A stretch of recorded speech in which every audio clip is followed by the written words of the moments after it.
नमस्कार दोस्तों, मेरा नाम है डॉक्टर अमन। हमेशा दिव्यांगता के बारे में अपडेट देते हैं। तो दोस्तों, जैसे कि बहुत सारे क्वेश्चन आते रहते हैं कि मैम ये इसके बारे में बताइए, उसके बारे में बताइए। तो दिव्यांगता से रिलेटेड काफ़ी फैसिलिटीज़ मिलती हैं जो गवर्नमेंट से, जिसके बारे में आप लोगों से क्वेश्चन पूछते हैं कि मैम इसका क्या होगा। आवास योजना पे ज़्यादा करके हमारा बात होती है आजकल की, आवास योजना कैसे बनेगा। तो दोस्तों, इसमें हमारी दो तरह की आवास योजनाएं होती हैं, एक प्रधानमंत्री द्वारा, एक होती है मुख्यमंत्री द्वारा। जो प्रधानमंत्री योजना है वो पीएम आवास योजना कहलाया जाता है, और जो मुख्यमंत्री द्वारा कराई जाती है वो आपके जो स्टेट के मुख्यमंत्री हैं, आवास योजना उसके जरिए मिलती है। और ये किस क्षेत्र में मिलती है और कैसे मिलती है, आज हम इसी के ऊपर बात करेंगे। और आपकी जितनी भी क्वेरीज हैं शायद आज की वीडियो में क्लियर हो जाएगी, आपको क्या क्या डॉक्यूमेंट्री चाहिए, कैसे आपका ये प्रॉब्लम सॉर्ट आउट हो सकती है। कोई बोलता है कि एजेंट के थ्रू हो रहा है, एजेंट के थ्रू नहीं होता है। इसको आप किसी भी एजेंट के थ्रू नहीं कर सकते। सीधा सा इसका एक फार्मूला है, आपको बता दें कि आप कहाँ अप्लाई करेंगे। आपको जाके आपके नियर बाय, अगर आप शहर के रहने वाले हैं तो शहर में कितना होगा, गांव में कितना होगा, इसके बारे में आपको जानकारी देंगे। ये दोनों तरफ से आपको मिलती है। तो जो आपको गांव में मिलती है वो 1,35,000 तक मिलती है, और जो शहर में मिलती है वो 2 लाख 2.5 लाख के बीच में होती है, 2,50,000 के बीच में होती है जो फैसिलिटीज मिलती है। इसमें वही सेम इश्यूज है कि आपके पास जमीन है नहीं है, आप कौन सी एरिया से बिलोंग करते हो, ग्रामीण हो शहरी हो, तो उस एरिया कंडीशंस होती है। और ये आपको अप्लाई करने के लिए आपका सुविधा केंद्र होता है। सुविधा केंद्र जहाँ से आप आधार कार्ड बनवाते हो, आधार कार्ड में सुधार करवाने जाते हो, तो आप वहां से भी कर सकते हैं।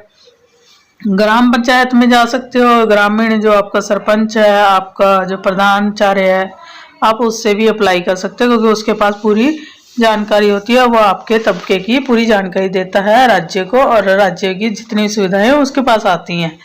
तो ये आप ग्रामीण अपने सरपंच से बात कर सकते हो, प्रधानाचार्य से बात करते हैं। इसी तरह शहर के जो लोग हैं वो अपने एमसी से बात कर सकते हैं, म्यूनसिपल कॉरपोरेशंस के जो होते हैं तो आप उनसे बात कर सकते हो। और ये जो लागू हुआ था, इस सुविधा के बारे में आपको बता दें कि आप सब इसके ऊपर आप काफ़ी आपको वो हो रहा है कि ये दिव्यांगजनों को मिलती है कि नहीं मिलती। देखिए, ऑब्वियसली ये जब लागू हुई थी तो ये सुविधा सभी दिव्यांगजनों पे भी लागू हुई थी, तो इसमें बेनिफिट सभी को, दिव्यांगजनों को भी मिलना है।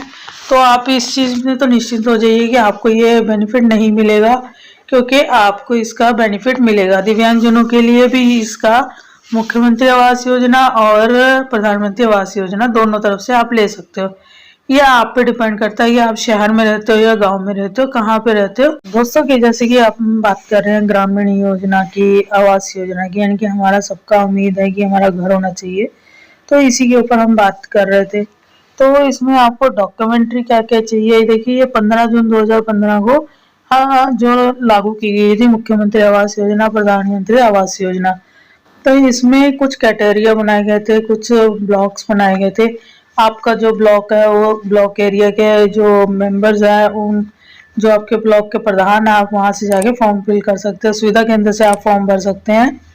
इसके साथ ही आपको बता दें कि इसमें आपको डॉक्यूमेंट क्या क्या चाहिए। डॉक्यूमेंट सबसे बड़ी जरूरी चीज़ है जो कि आपकी इसको निश्चित करता है कि आपको ये सुविधा मिलेगी या नहीं।